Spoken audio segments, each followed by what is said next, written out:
네, 한 분 더 연결하겠습니다. 이번에는 강기정 전 청와대 정무수석 연결을 하도록 하겠습니다. 나와 계시죠? 네, 안녕하십니까? 네. 일단 좀 이전부터 여쭤보겠습니다. 지금 대통령의 그 심기가 어떠실지가 정말 궁금한데요. 많이 복잡하다고 봐야 되겠죠? 수석님 어떻게 읽고 계세요? 윤석열 총장과 함께 검찰 개혁의 어떤 큰 가닥을 이렇게 네. 타려고 했었는데 조국 장관 그랬지 윤석열 총장까지 징계에 들어가면서 참으로 그 마음이 찹찹하실 거라고 봅니다. 예. 대통령께서는 늘 검찰 개혁은 윤석열 총장을 포함해서 검찰이 주체가 되어서 해달라 이런 요구를 했는데 네. 지금 뭐 검찰이 주체가 된 게 아니라 마지막 공수처까지 오면서 많은 저항이 있었거든요. 네. 예. 네. 알겠습니다. 그 윤석열 총장 징계안을 제거한 건 이건 뭐 대통령 재량 없이 일단 무조건 제거하게 돼 있기 때문에 뭐 대통령 예, 고민 예. 이런 거 굳이 여쭐 필요가 없을 것 같고요. 예, 예. 궁금한 점은 어제 그 정만호 국민소통수석이 이제 밝힌 내용을 보면 검찰이 바로 서는 계기가 되길 바란다. 문재인 대통령 엄명이. 그다음에 네. 검찰총장 징계를 둘러싼 혼란을 일단락 짓고 법무부와 검찰의 새로운 출발을 기대한다. 이렇게 이제 말한 것으로 전했는데 네. 근데 새로운 출발이 되기 위해서 추미애 장관이 사의를 표명한 거라고 한다면 네. 거기에 대응한 윤석열 총장의 태도나 입장은 어떤 거여야 된다고 생각하세요, 소장님? 사실은 어떤 의미에서 국민의 검찰로 나오기 위한 마지막 또 한 번의 그 진통이었다, 경고였다 이렇게 생각합니다. 경고. 예, 조국 장관이 공수처를 포함해서 법제도 개혁의 초석을 깔다가 이렇게 물러났고 네. 추미애 장관은 윤석열 총장을 비롯해서 이 뼛속 깊이 검찰주의자라고 하는 정치 검찰과 이렇게 싸웠는데 네. 이제 더 이상 검찰 개혁을 이렇게 되돌릴 수 없는 일이니 음흠. 이제 검찰 개혁으로 나가라라는 취지의 말 아니었는가 싶습니다. 네. 사실은 이제 공수처도 제도화될 뿐만 아니라 임명이 이제 머지않아 될 거라고 보여지고 네. 또 여러 가지 제도 개혁을 차근차근 어제 추미애 장관이 사퇴의 변에서 그 해온 것처럼 음흠. 그런 것들을 하나하나 이제 추진시켜 가는 것, 네. 정말 국민의 검찰로 거듭나는 것, 네. 그래 더 멀리는 향후에는 이제 기소권 독점을 막는 헌법 개정으로 가는 것, 여기까지 가져야 되는 것 아닌가 이렇게 생각합니다. 헌법 개정까지 가야 된다. 궁극적으로는. 그건 뭐 당장의 과제는 아닌데 예. 지금 모든 문제가 기소권이 독점된 검찰에 독점된 이 내용으로부터 출발했기 때문에 예. 그 점에 대해서는 손을 좀 봐야 된다 이렇게 생각합니다. 헌법 개정의 어떤 시기가 열리면 당연히 그 조항까지는 손을 봐야 된다 이런 말씀이신 거고요. 네, 예. 알겠습니다. 한 번만 다시 한번 좀 확인차 질문을 드리면 추미애 장관이 사의를 표명했고 대통령을 숙고하기로 했다라는 그 정만호 수석의 이런 발표는 결국은 추미애 장관의 사의를 대통령이 받아들인 것으로 해석을 해도 무방한 거죠. 일단 수석님.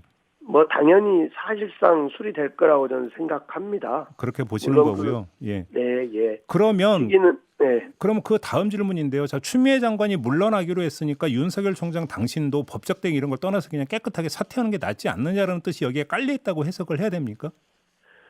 사실상 지금부터는 이제 윤석열 총장은 그동안 징계 절차를 매우 정치적 사안으로 만들어 왔단 말입니다. 예. 그런데 지금까지는 이제 법무부 추미애 장관과의 어떤 싸움이었다면 예.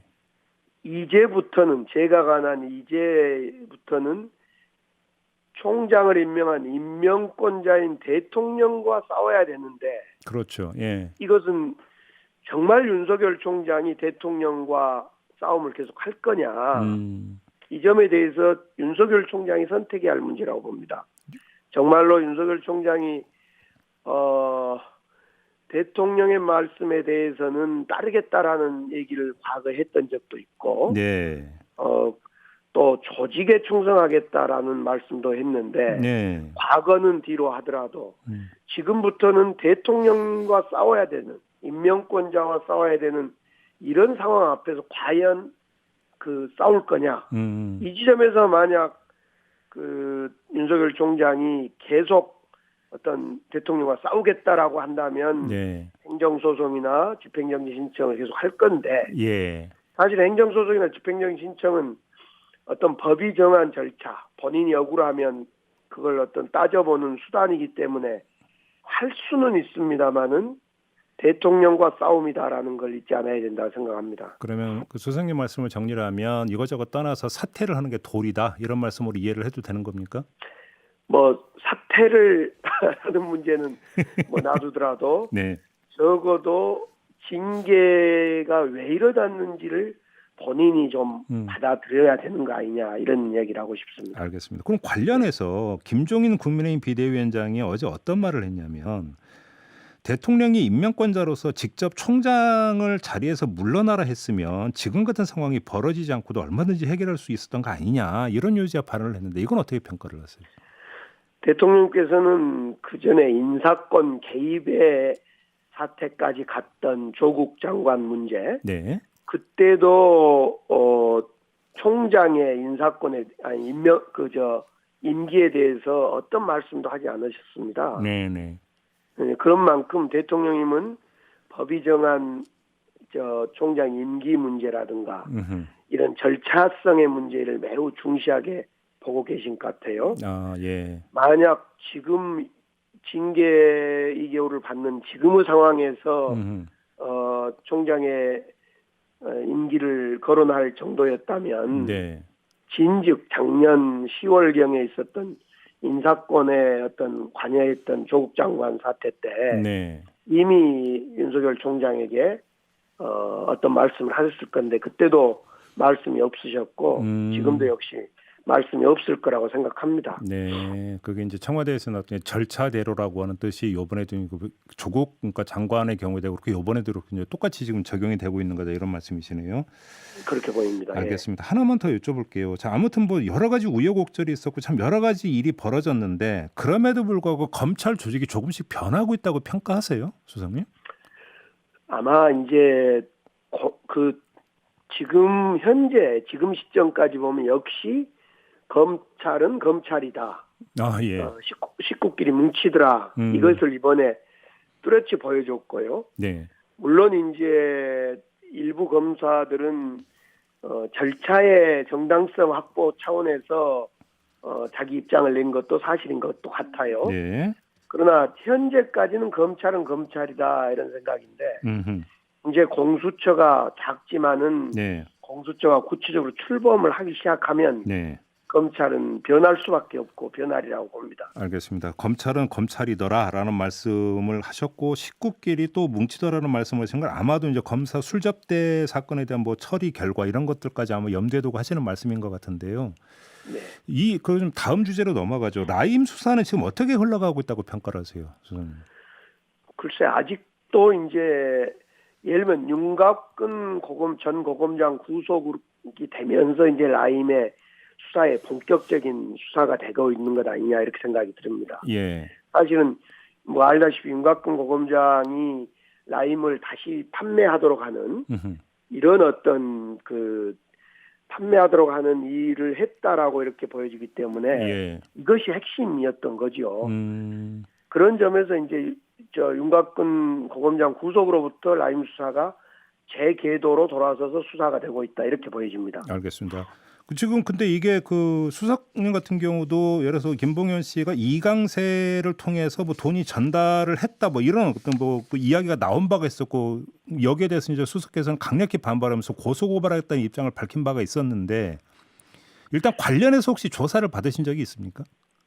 제가 이제 최모 검사를 고발했고요. 예. 또 시민단체도 고발했고 또 이모 변호사도 제가 고소도 하고 그랬는데 네.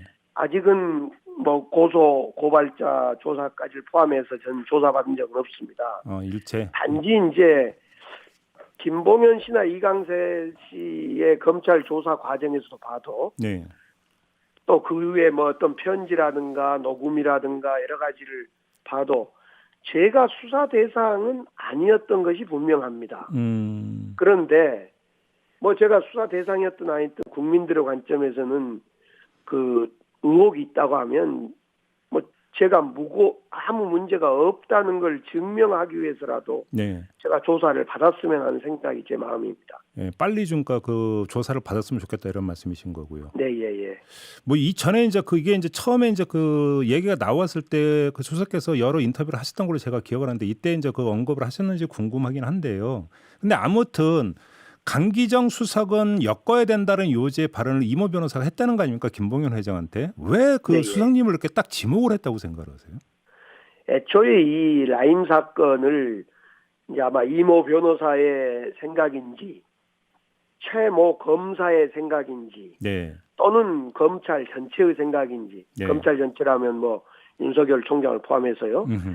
어떤 건지는 알 바는 없는데 예. 적어도 단순한 경제 문제, 경제사범의 문제, 김봉현의 경제사범의 문제가 아닌 이 건을 중심으로 해서 뭔가의 정치 권력, 그러니까 우리 문재인 대통령의 권력, 네. 우리 정부, 우리 민주당 정부와 한번 싸움을 걸어봐서 잘 되면 검찰 개혁도 공수처 문제나 이런 것도 좀 무력화가 될 거고 뭐 안 돼도 최소한의 손해 볼 일은 없지 않냐, 과거에 그 네. 검찰들이 해왔던 걸 보면 예. 이런 최대로는 잘 되면 좋고 검찰 개혁을 무산시킬 수 있는 어떤 계기가 될 거고 네. 안 되면 뭐 나쁜 건 없고 흠결은 낼 수 있고 이런 정도 생각으로 정치인을 집어넣다 보니까 네. 이제 저까지 들어간 것 아닌가 이렇게 보입니다. 근데 바로 이제 근데 왜 거기서 수석님인가 궁금한 건데 혹시 이게 이강세라고 하는 인물과의 그러니까 상관관계 때문에 그 수석님을 엮으려 했다 이렇게 혹시 해석을 하시는 겁니까? 3일 전인가 김봉현 씨가 다시 이제 검찰 조사에 나가서 했던 이야기를 이렇게 쭉 보면 네. 이제 그 이모 변호사가 이강세 씨를 강기정이 만났던 그걸 꼬투리 삼아서 일을 풀어갔던 것 아닌가 이런 단서가 좀 보이긴 합니다. 그러니까 그 만난 사실을 알고 거기서부터 기획에 들어갔다 이런 말씀이신 겁니까? 네, 그러면 예. 네. 알겠습니다. 뭐 이 네. 그 방향 어떻게 흐르는지 좀 지켜보도록 하겠고요. 자, 오늘 말씀은 네. 여기까지 듣도록 할게요. 고맙습니다. 네. 네, 지금까지 강기정 전 청와대 정무수석이었습니다.